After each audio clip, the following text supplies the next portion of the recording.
ඔයා තාමත් වගේ ෂැම්පු එක සිලෙක්ට් කරන්නේ සෝෂල් මීඩියා වල තියෙන ඇඩ් එකක් බලලා නම්. එහෙමත් නැත්නම් ඔයාගේ යාළුවෙක් කියන හින්දා නම්. එහෙමත් නැත්නම් ඉන්ෆ්ලුවෙන්සර් කෙනෙක්ගේ වීඩියෝ එකක් බලලා නම් ඔයා තාම මේ ෂැම්පු එක සිලෙක්ට් කරන්නේ ස්කැල්ප් ටයිප් එක බලලා නෙමෙයි නම්. ඒ කියන්නේ ඔයා කරන්නේ probably guessing එකක්. මෙන්න මේ guessing එක හින්දා තමයි ලංකාවේ අදටත් ගොඩාක් දෙනෙක්ට තමන්ගේ ස්කැල්ප් ටයිප් එකට ගැලපෙන most suitable ෂැම්පු එකක් තෝරගන්න බැරි වෙලා තියෙනවා. අද අපි කතා කරලා බලමු ඒක ගැන. basically ස්කැල්ප් ටයිප් වර්ග පහක් තියෙනවා.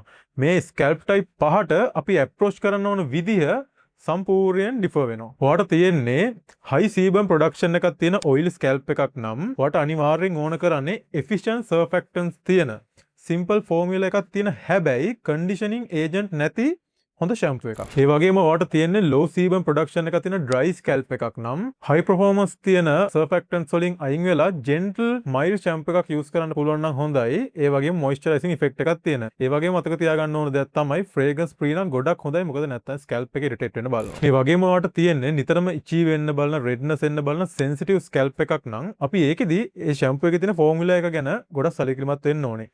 පුළුවන් තරම් අඩු ඉන්ග්‍රීඩියන්ට් ලිස්ට් එකක් තියෙන. ඒ වගේම ඒ ඉන්ග්‍රීඩියන්ට් ලිස්ට් එකේ high performance ඉන්ග්‍රීඩියන්ට් අඩු ෂැම්පු එකක් තෝරගන්න ඕන ගොඩාක් හොඳයි. ඒ වගේම mild formula එකක් තියෙන fragrance free සහ essential oil නැත්තම් ගොඩාක් හොඳයි. ඒ වගේම ඔයාලට තියෙන්නේ balance scalp එකක් නම්. ඒ කියන්නේ ගොඩාක් oily වෙන්නෙත් නැහැ. හැබැයි එහෙම too much dry වෙන්නෙත් නැහැ.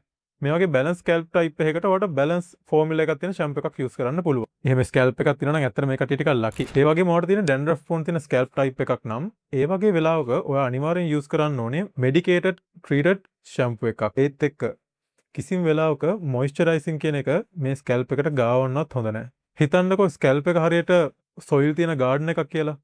එතකොට අපි sandy soil එක ගත්තොත් මේකට අපි වතුර දැම්මොත් මේක ටක් ගාලා drain කරගන්නවා. හෝල් කරගන්නේ නැහැ ටක් ගාලා ඩ්‍රේන් අවුට් කරනවා. හරියට වගේ ඩ්‍රයි ස්කැල්ප් එක වගේ. ඒ වගේම අපි ගත්තොත් ක්ලේ සොයිල් එක අපි කියන්නේ මැටි කියලා. ඒතකොට අපි මැටි වලට වතුර දැම්මොත් මේක හෝල් කරලා තියාගන්නවා ක්ලොග් වෙලා තියෙනවා. වතුර යන්නේ නැහැ. ඒක ඩ්‍රේන් කරගන්නේ නැහැ. ඩ්‍රේන් අවුට් වෙන්නත් නැහැ. හෝල් කරලා තියාගන්නවා. හරියට වගේ ඔයිල් ස්කැල්ප් එක වගේ. දැන් හිතන්න මේ වගේ පස් වර්ග දෙකක් තියෙන එකට අපි එක જાතියම පැල දෙකක් තියලා අපි වතුර දැම්මොත් මොකක්ද වෙන්නේ කියලා. එකක් ඩ්‍රේන් කරලා ටක් ගාලා ඩ්‍රේන් අවුට් කරලා ඒ පැලේ මැරෙනවා. අනිත් එකේ මේ පැලේ වතුර වැඩි වෙලා කුණු වෙලා යනවා. අපි දාන්නේ එකම සමාන වතුර.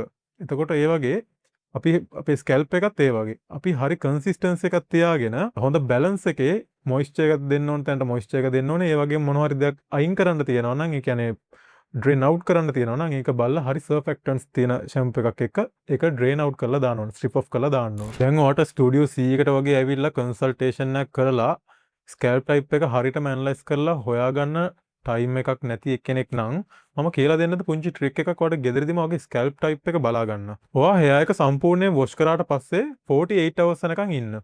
කියන්නේ පැය 48ක් ගියාට පස්සේ ඔයා ගන්න ටිෂු එකක්. අරගෙන ඔයාගේ crown area එකේ, ඔයාගේ temples වලයි, ඔයාගේ nape area එකේ තප්පර 10 ගානේ ටිෂු එක හෝල් කරලා තියාගන්න. ඊට පස්සේ ටිෂු එක අතර අරන් බලන්න. මේ ටිෂු එක අරන් බලපුවාම මේකේ ඔයාට significantly පේන්න තියෙනවා නම් oil stain එකක්.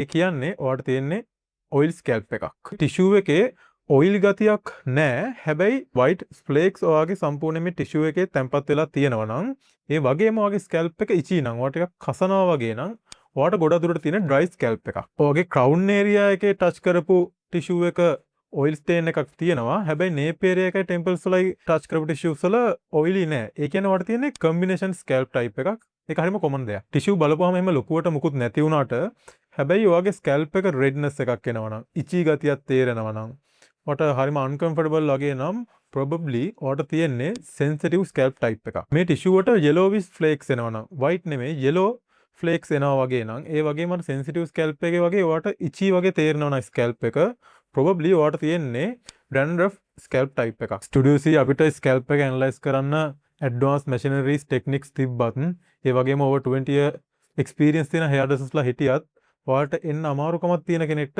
මේ පුංචි ට්‍රික් එක යූස් කරලා දාලා අයිඩියා එකක් ගන්න පුළුවන් තමන්ට තියෙන මොන වගේ ස්කැල්ප් ටයිප් එකක්ද කියලා. මං හිතන්නේ තමන්ට තියෙන මොන වගේ ස්කැල්ප් ටයිප් එකක්ද කියලා අඳුර ගන්නක ගැන ඔයාලට දැන් දාලා අයිඩියා එකක් තියෙනවා. ඒත් එක්ක මං තව පුංචි හින්ට් එකක් දෙන්නද. මේක සමහරට ඔයා දන්නේ නැති දෙයක් වෙන්න පුළුවන්. ඔයාලා අහලා තියෙනවද ඔයාගේ කන්ඩිෂනර් එකේ තියෙන weight එක ගැන? ඔයාගේ hair එක කන්ඩිෂනර් කරාට පස්සේ ඔයාගේ hair එක සම්පූර්ණයෙන් ෆ්ලැට් වෙලා වැටෙනවද? ඒ කියන්නේ ඔයා යූස් කරන්නේ හෙවි කන්ඩිෂනර් එකක්. ඒ වගේම ඔයාගේ hair එක කන්ඩිෂනර් කරාට පස්සේ ටික වෙලාවක් ඇද්දි යහපව් dry වෙලා freeze වෙලා normal situation එකට එනවද? ඒ කියන්නේ ඔයා use කරන්නේ light conditioner එකක්.